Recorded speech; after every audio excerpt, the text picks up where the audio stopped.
Bon Dieu béni nous, grâce bon Dieu nous couvrir nous. C'est un plaisir pour moi pour nous capable de rejoindre nous encore dans la théologie ça côté nous a aider pour capable enrichir connaissance avec la parole de Dieu. Donc c'est ça pour si c'est pour la première fois on vient avec canal ça. Nous on va connecter l'ensemble avec nous parce que on va un pile gros et bon bagage pour capable apprendre pour nous oui non et aider au crédit la caille Seigneur. Nous pas c'est frère Jean-Luc Sen.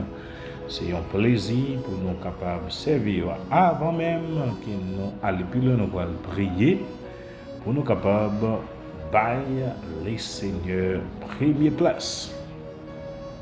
Seigneur, nous vous remercie, merci pour grâce, merci pour ce que vous continuez à faire pour nous. Nous vous remercie parce que vous permettez que nous ayons une chance, nous ayons un privilège encore pour nous capables et là pour nous adorer en esprit et en vérité. Nous bénis et exalter non pour ça, cher Seigneur Dieu. Nous demandons où va conduire nous dans tout parcours ça qui n'a fait là, Seigneur Dieu. Et on va bénir chaque frère nous d'une façon spéciale.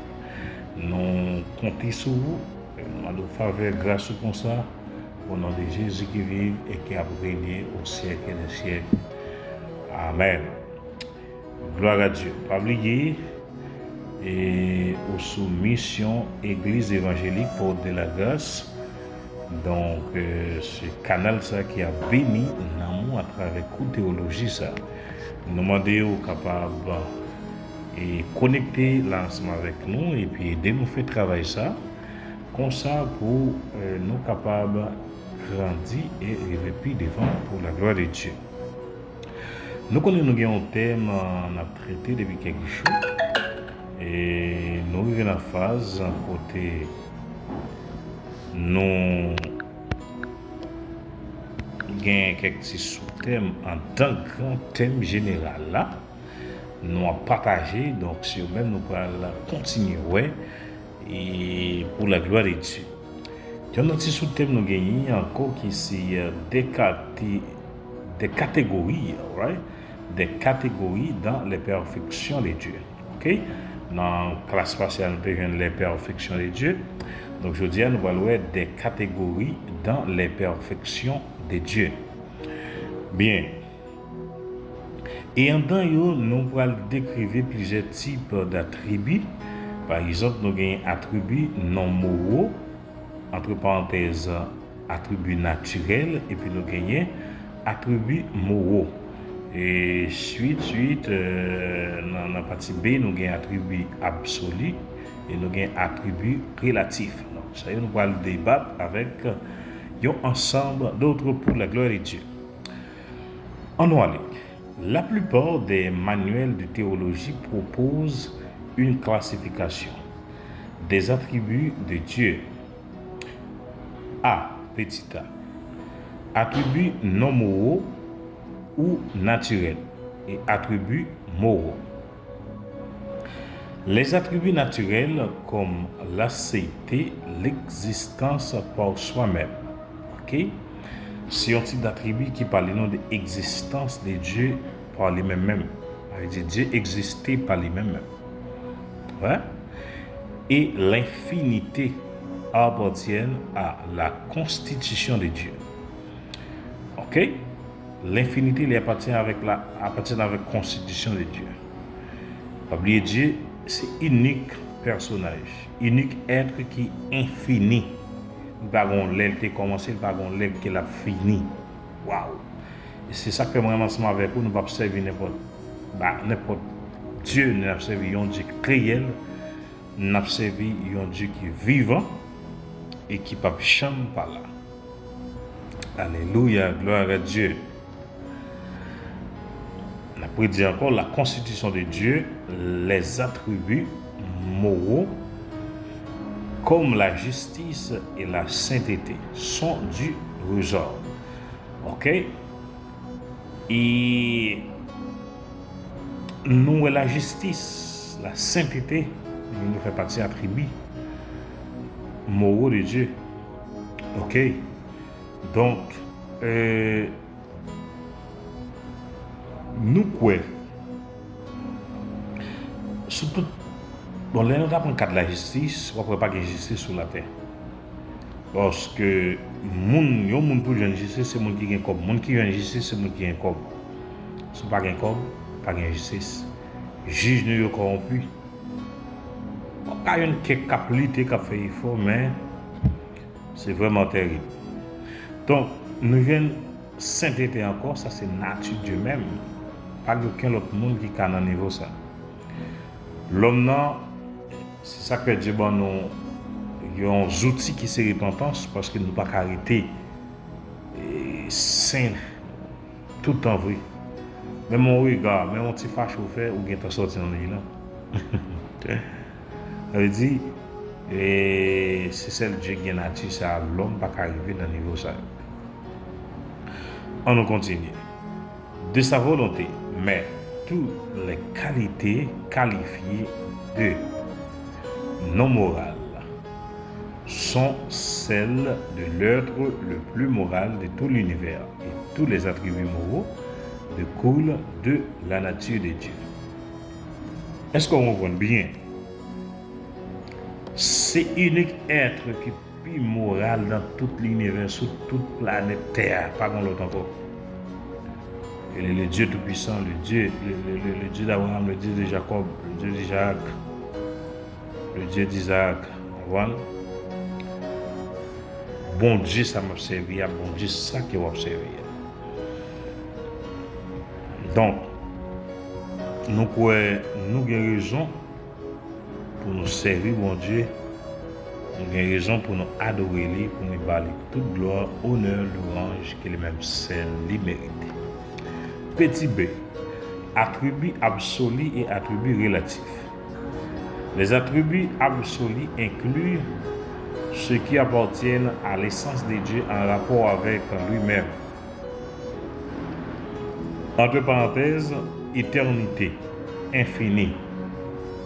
Et les attributs relatifs appartiennent à l'essence de Dieu dans ses rapports avec sa création, comme l'omniscience. Là encore, la distinction est artificielle puisque nous ne sommes pas capables de faire une telle distinction.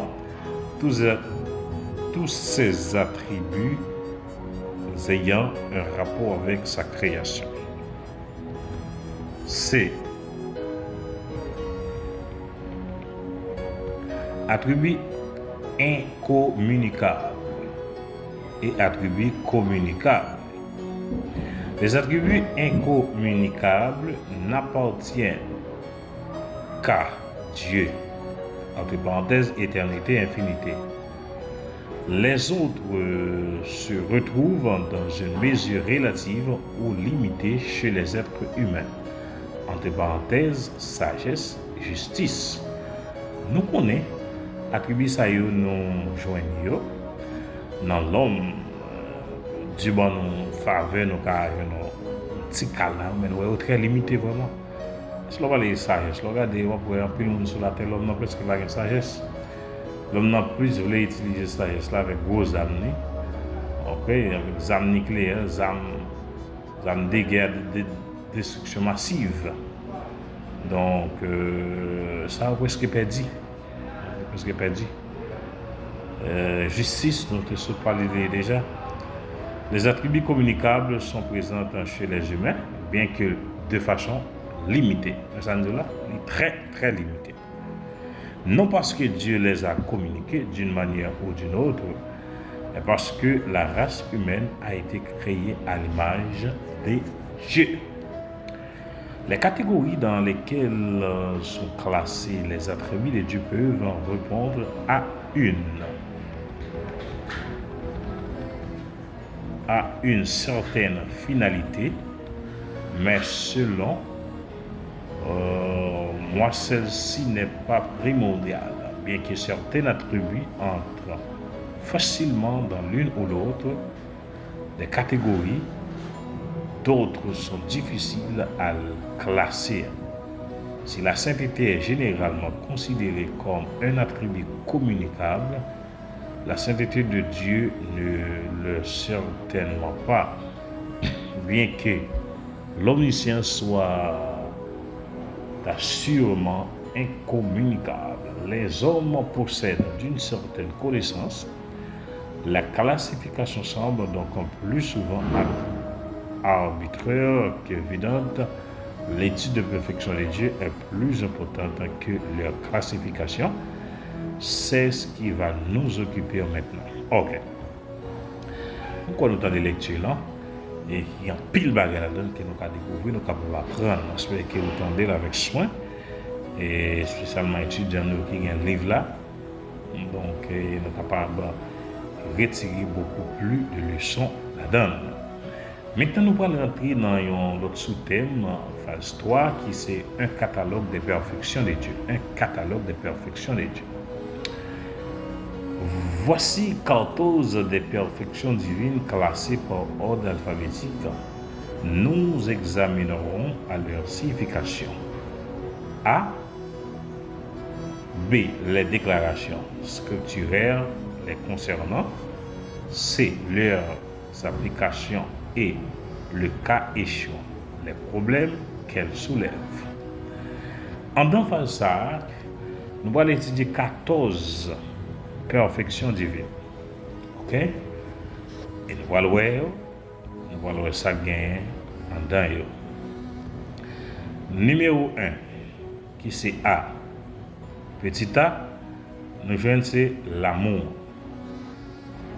L'amour, dans l'amour, nous jouons plusieurs numéros là-dedans. En point 1, signification comme beaucoup d'autres termes chrétiens. L'amour est plus souvent discuté que défini. Même le dictionnaire est de peu d'utilité. L'amour fait intervenir l'affection et la correction. Les enfants sont câlinés et corrigés. Ces deux actions sont d'authentiques expressions de l'amour parental. De plus, le parent les pratique en croyant sincèrement qu'ils font ce qui est le mieux pour l'enfant à ce moment-là. L'amour cherche le bien de l'objet. Aimer, en quoi cela consiste-t-il? Chez Dieu, c'est la perfection de la sainteté et tout ce que cela implique. L'amour incite Dieu à rechercher le bien suprême et la gloire de ses perfections. Contrairement aux êtres humains, l'amour de Dieu est exempt de tout égoïsme. On continue. Message de l'Écriture. La Bible déclare clairement que Dieu est amour, selon 1 Jean 4, verset 8. L'absence de l'article défini, le devant amour, le verset ne dit pas que Dieu est l'amour, indique que l'amour est la nature de Dieu. Et son point, ça veut dire, puisqu'il n'y a pas un article défini, et l'apostrophe là, ou bien le, il va dire l'amour, mais il dit Dieu est amour. Ça veut dire, ça démontre nous clairement que l'amour c'est nature bon Dieu. Ça veut dire Dieu lui-même c'est l'amour. Il n'est pas qu'à fonctionner sans l'amour parce que c'est ça lié. Waouh. Ça fort, monsieur. Les gens suivent l'amour bon Dieu, nous l'amour bon Dieu, même aller plus loin, toujours, pour l'homme. Ça fait l'union auteur qui écrit. Il dit même si nous t'as changé l'âme la mer ou bien de l'eau la mer là, tant que pour nous t'a écrit, nous t'a converti toute feuille bois qui existait sur la terre tant que papier. Il dit nous t'a séché la mer, nous t'a fait dans toute feuille bois, ça pas t'a suffi pour nous t'a écrit l'amour mon Dieu. Waouh, c'est très fort. Mais on a mal fait en vision plus loin toujours pour nous étudier. Malgré dispensation de la grâce, pour finir l'église enlevée, mais ouais, l'amour bon Dieu à rentrer juste, alléluia, dans la période de grande tribulation pour la sauver le monde. Parce que la Bible dit qu'il y a un ange qui t'a parlé avec l'apôtre Jean, Yon foule monde, toute langue, toute nation, toute race. Il demande déjà qui monde ça côté au sorti, j'en dis médecin ou qui connaît. Il dit monde ça c'est monde qui sorti dans la grande tribulation. Ça veut dire l'amour dit aller même après l'enlèvement de l'église, même après la dispensation de la grâce, l'amour bon Dieu aller pour l'ouest la sauver quelqu'un toujours. Waouh! C'est profond. Hein? Parce que, pas oublier, depuis l'église finale, dispensation de la grâce la fermée, contre la grâce fermée. Elles sont bonnes. Mais malgré ça, l'amour bon Dieu tellement allé loin, dit pour aller même dans la grande tribulation pour mal sauver quelqu'un. Ouais, dans la période de grande tribulation, depuis ces gens qui ne pas accepter la marque de la bête, ils ne pas accepter pour adorer l'image là. Ils accepté pour tirer pour bon Dieu, ils accepté pour mourir pour bon Dieu, on ça va tout sauver. Moun ça yo pas bien chance pour participer dans noces de l'agneau parce que l'église a bien temps dans noces de l'agneau pendant 7 années. Mais moun ça a bien chance pour rentrer dans la Nouvelle Jérusalem. C'est son thème qui est vraiment profond et qui est très important. OK? On continue. L'amour indique que l'amour est la nature de Dieu et la présence de l'article définit le devant Dieu. Littéralement, le Dieu est amour montre que la proposition n'est pas réversible. On ne peut pas dire l'amour est Dieu, contrairement à ce qu'affirme la science chrétienne. Application comme chaque personne de la Trinité possède tous les attributs, il doit exister d'une certaine interaction d'amour au sein de la Trinité. Entre parenthèses, inconcevable pour les êtres humains. Dieu qui est amour se permet d'aimer des gens pécheurs. C'est la grâce. Maintenant, ça dans Éphésiens 2, verset 4, il vient dans verset 8. Alléluia. Dieu a répandu cet amour dans le cœur des croyants, Romains 5, verset 5. Au sein de leur épreuve, Dieu témoigne son amour envers ses enfants, Hébreux 12, verset 6. Quelques termes associés, certains mots sont étroitement associés à l'amour mentionnant. Ok? La bonté, la miséricorde, la patience et la grâce, les distinctions établies entre ces termes ne sont pas rigoureuses. On peut définir la bonté de Dieu comme son souci bienveillant envers ses créatures. Acte 14, verset 17. La miséricorde est l'aspect de son amour qui pousse Dieu à pouvoir pitié et compassion. Éphésiens 2, verset 4, Jacques 5, verset 11. La patience évoque la retenue de Dieu devant la provocation. 1 Pierre 3, verset 20, 2 Pierre 3, verset 15.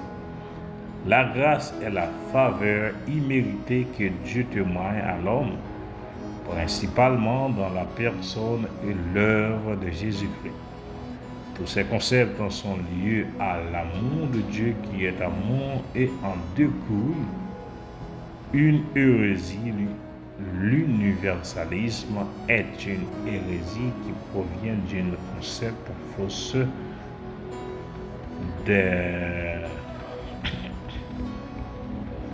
des attributs divins. D'après cette doctrine, comme Dieu est amour, il finira par sauver tout le monde. Or, l'amour de Dieu n'opère pas indépendamment de ses autres perfections, notamment sa sainteté et sa justice. C'est pourquoi l'amour ne peut court-circuiter la sainteté pour sauver ceux qui rejettent Christ et meurent dans leur péché. En outre, l'universalisme ne définit pas correctement l'amour car il ne considère que son aspect, affection, non celui de correction.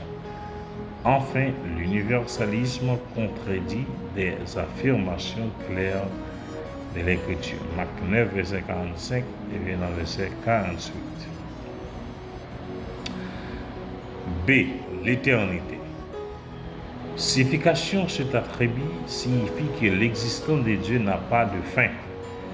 Elle se tourne indéfiniment en amont et en aval du temps tel que nous le conservons sans aucune interruption ni limitation provoquée par la succession des événements.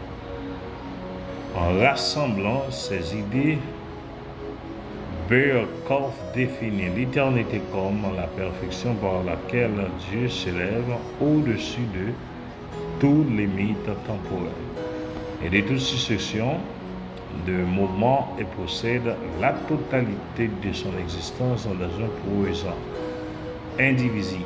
L'éternité et l'auto-existence de Dieu sont des concepts en lien entre eux. Certains ouvrages de théologie utilisent le terme accepté pour indiquer que Dieu existe par lui-même.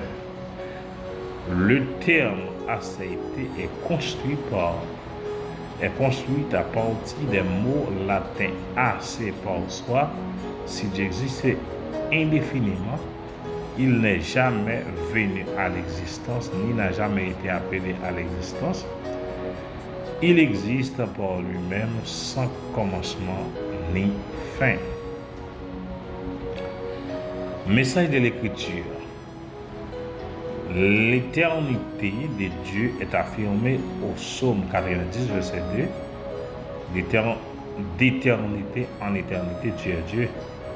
Et en Genèse 21, verset 23, où l'expression El Olam, le Dieu éternel, vient d'une forme originale qui signifie le Dieu de l'éternité. Ok. Question: quel rapport Dieu entretient-il avec la succession des événements? En tant qu'être éternel, il voit le passé et l'avenir aussi clairement que le présent. De plus, il doit les voir comme incluant la succession des événements. Mais il n'est pas lieu par cette succession. Nous en voyons une illustration dans la scène céleste décrite en Apocalypse 6, verset 9 et verset 11, où le Seigneur répond à la question des martyrs concernant le temps qu'ils doivent encore attendre avant d'être vengés. Il lui a affirmé que certains événements doivent encore se produire sur la terre. Une implication. L'éternité de Dieu enchaîne une conséquence réconfortante, comme il n'a jamais cessé et ne cessera jamais d'exister. Nous sommes assurés de la maîtrise providentielle sur toutes choses et sur tous les événements. Voilà, nous voyons clairement l'éternité de Dieu. Dieu, l'infini. Alléluia. Dieu est infini. C'est ça que moi ensemble avec vous. Nous avons toute raison pour nous capables de servir Dieu ça. C'est pas n'importe monde nous n'a servi. Pas n'importe monde n'a pas adoré. On a un petit CA et puis on a campé là dans petit CA. Qui c'est l'immutabilité. L'immutabilité. OK? Nous parlons de signification, ça veut dire. Signification, l'immutabilité de Dieu signifie qu'il est immuable, c'est-à-dire qu'il ne change pas. Bon Dieu pas changer, bon Dieu pour observer, il n'a pas changé. Il ne faut pas assimiler cette perfection à de l'immobilisme ou de l'inactivité. Elle indique que Dieu n'est jamais incohérent, Il ne croit pas et ne se développe pas. Message de l'Écriture, Malachie 3, verset 6 et Jacques 1, verset 17, parlent d'immutabilité.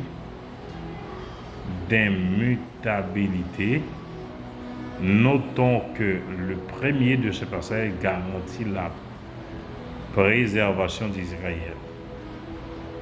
Problème. Si Dieu est immuable, comment peut-il se repentir? Genèse 6, verset 6, Jonas 3, verset 10. S'il y avait vraiment du changement en Dieu, il ne serait ni immuable, ni souverain, ni les deux. La plupart des commentaires expliquent cette expression comme étant un anthropomorphisme, c'est-à-dire une description en termes humains de ce qui n'est pas humain. Si le déroulement du plan divin semble présenter des changements, ce n'est que sous l'angle humain, car les desseins éternels de Dieu sont immuables comme lui-même. L'expression du repentir peut aussi simplement vouloir dire que Dieu était peiné ou attristé, ce qui élimine la notion d'un quelconque changement, implication en rapport avec Dieu lui-même. Si l'auto-existence devait changer, elle deviendrait une existence dépendante. L'éternité deviendrait le temps, la perfection, l'imperfection de Dieu, non. De Dieu, non Dieu. L'immutabilité nous donne l'assurance qu'aucune des perfections de Dieu ne change. Implication en rapport avec nous, l'immutabilité procure l'assurance qui est aussi un réconfort que Dieu tiendra ses promesses. Malachie 3,6, 2 Timothée 2,13. Elle nous rappelle que Dieu ne change pas d'attitude, notamment à l'égard du péché. Dieu ne peut donc jamais être amené à changer ou à se promettre. Nous, l'immutabilité, lui montrer nous une bonne bagaille qui nous joue dans l'existence, mon Dieu. Lui montrer nous les perfections de Dieu. Dieu pas changer. Attribuer ça à Dieu pas jamais changer. Et c'est ça que c'est celle lui-même qui dit, c'est celle qui a dit, c'est celle qui a toujours le vrai Dieu.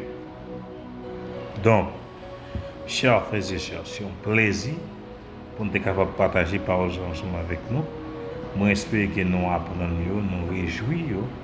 Moi, j'espère que nous bénissons la caille Seigneur et que parole soit capable de produire des changements réels et bon nous des connaissances pour permettre que nous venions grandir plus chaque jour la caille Seigneur.